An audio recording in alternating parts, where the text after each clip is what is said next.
Hello guys, कसे आहात तुम्ही? आय होप तुम्ही खूप मस्त असाल, छान असाल, सुंदर असाल, सुरक्षित असाल आणि माझ्या एका नवीन व्हिडिओमध्ये तुमचं खूप खूप स्वागत आहे।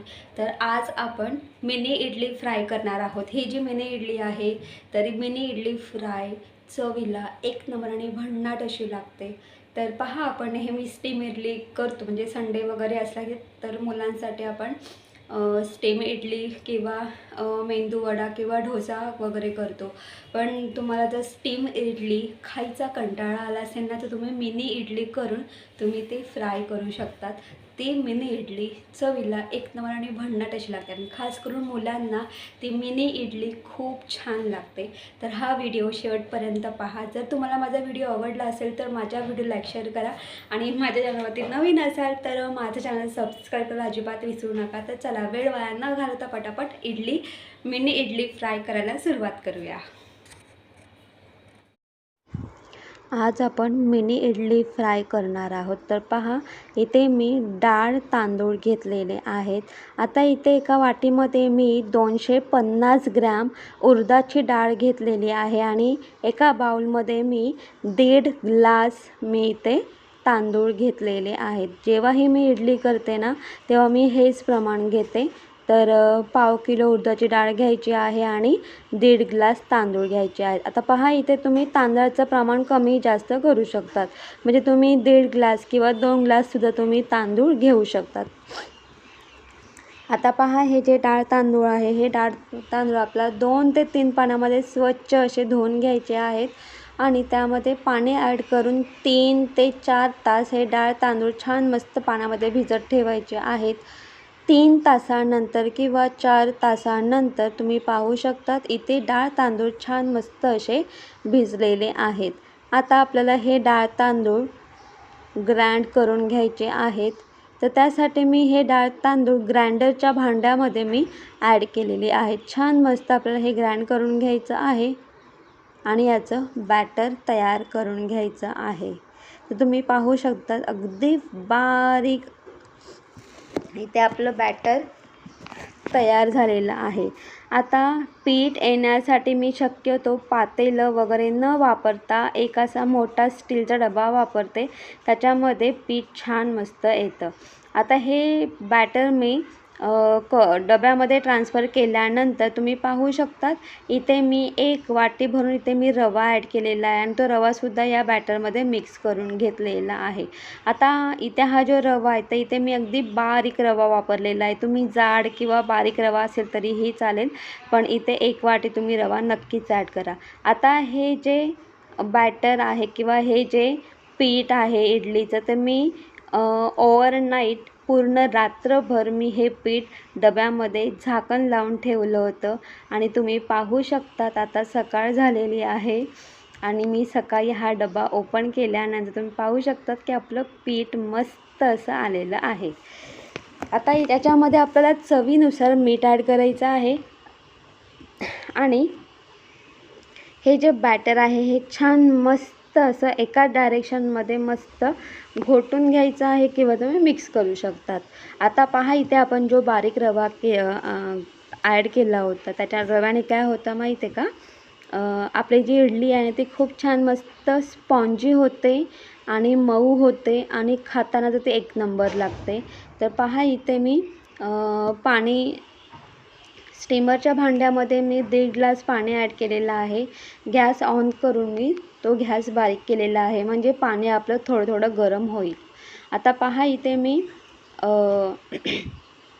ते जे बॅटर आहे ते आपण या प्लेट्समध्ये ट्रान्सफर करून घेऊया। आता इथे मी सिलिकॉनचा वापर करते।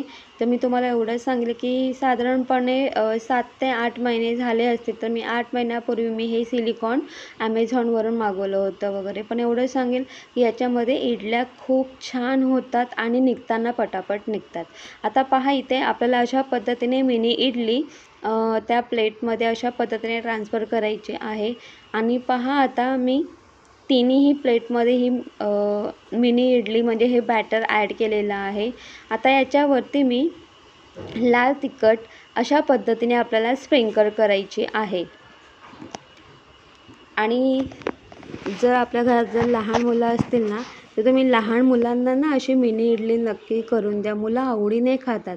जसंही आपण नॉर्मल जी इडली खातो ती इडली बऱ्यापैकी अशी मीडियम साईजची आणि मोठ्या आकाराची असते, पण ना जर मुलांना जर अशा छोट्या जर मिनी इडली करून दिल्या ना तर खरंच सांगते मुलं खूप आवडीने खातात. आणि माझा मुलगासुद्धा ही मिनी इडली खूप आवडीने खातो. तर पहा आता छान मस्त आपलं पाणी पण गरम झालेलं आहे.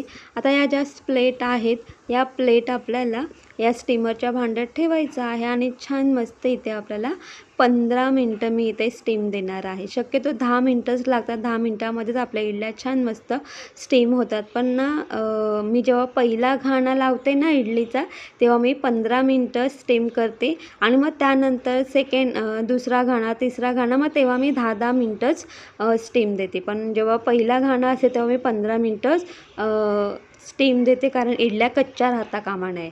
आता पहा मी इथे ह्या ज्या प्लेट आहेत तर मी 15 मिनटं झाल्यानंतर गॅस बंद केलेला आहे, त्यातल्या प्लेट्स काढून थंड करून घेतलेल्या आहेत.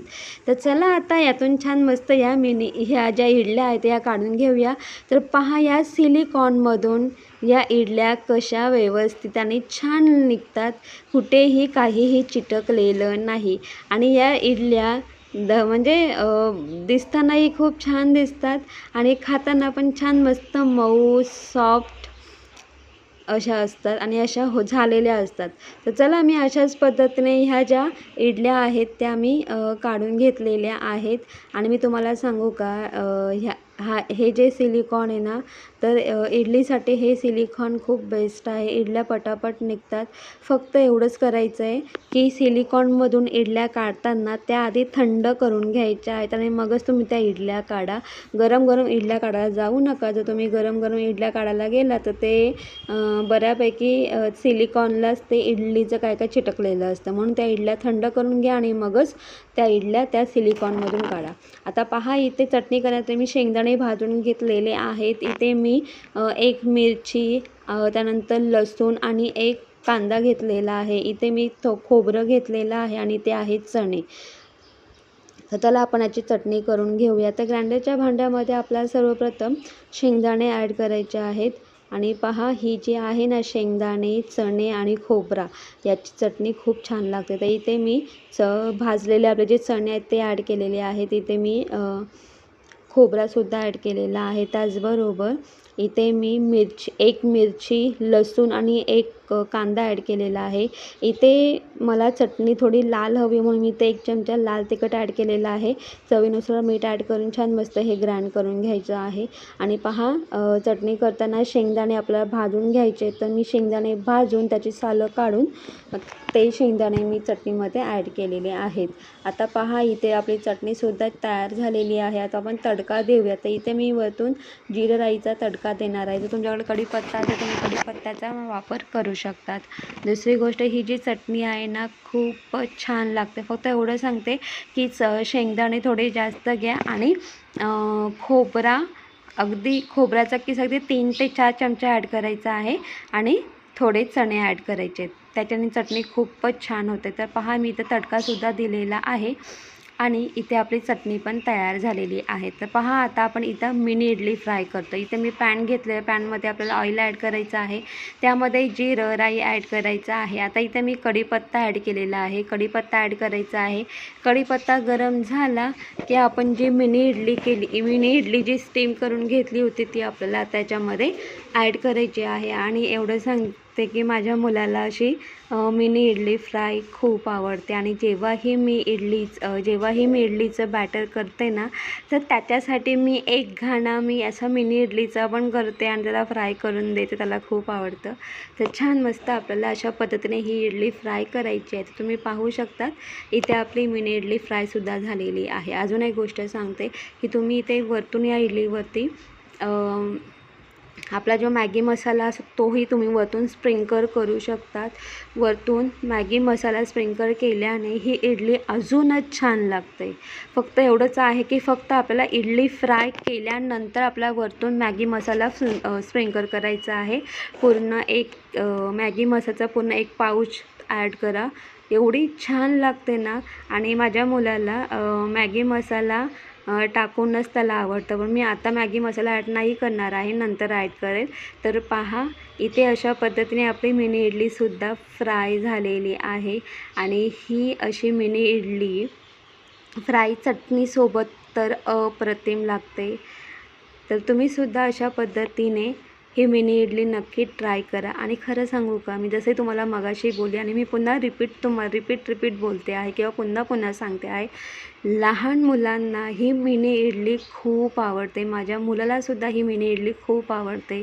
तर तुम्हीसुद्धा जर कधी इडली करत असाल तर मुलांसाठी एक घाणा मिनी इडलीचा नक्कीच बनवा. आणि इडली करताना त्याच्यामध्ये बारीक रवा किंवा जाड रवा नक्कीच ॲड करा. त्याच्याने इडली खूप छान मस्त मऊ स्पॉन्जी वगैरे होते. नक्की तुम्हीसुद्धा ट्राय करा.